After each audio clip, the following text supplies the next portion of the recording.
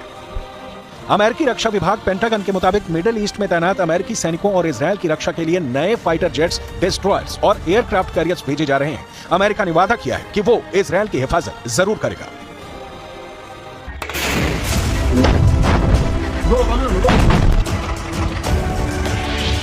Israel ने Hamas chief Haniyeh को मारकर एक तीर से 4 निशाने लगाए हैं। हमास, हिजबुल्लाह, हूथी और ईरान, इन चारों को इजरायल ने एक साथ चैलेंज किया है। कुछ जानकारों का दावा है कि इजरायल चाहता है कि लगभग 10 महीने की गाजा जंग में जिस तरह से हमास का लगभग सफाया किया गया है, ठीक उसी तरह से ईरान, यमन, सीरिया, लेबनान में मौजूद बाकी दुश्मनों को भी ठिकाने लगाया जा सके, क्योंकि इजरायल जानता है कि दोबारा से अपने दुश्मनों के खिलाफ इतनी बड़ी जंग शुरू करना जरा भी आसान नहीं होगा। इसलिए इजरायल ने 30 जुलाई को हिजबुल्लाह के नंबर 2 कमांडर फौद शुकर को बेरूत में मारा। वहीं 31 जुलाई को ईरान की राजधानी तेहरान में हमास चीफ हानिया को मिसाइल हमले में मारा। इधर हमास पॉलिटिकल विंग के चीफ इस्माइल हानिया की हत्या का बदला लेने के लिए ईरान उतावला है। अब ईरान के सुप्रीम लीडर ने IRGC और ईरान आर्मी को ऑर्डर दिया है कि वो बदले की तैयारी करें। न्यूयॉर्क टाइम्स के मुताबिक ईरान के सुप्रीम लीडर अली खामनेई ने इजरायल पर सीधे अटैक करने का आदेश जारी किया है। सुप्रीम लीडर ने हानिया की मौत के बाद ही कहा था कि इजरायल को हमारे मेहमान को मारने की कीमत चुकानी होगी। हत्या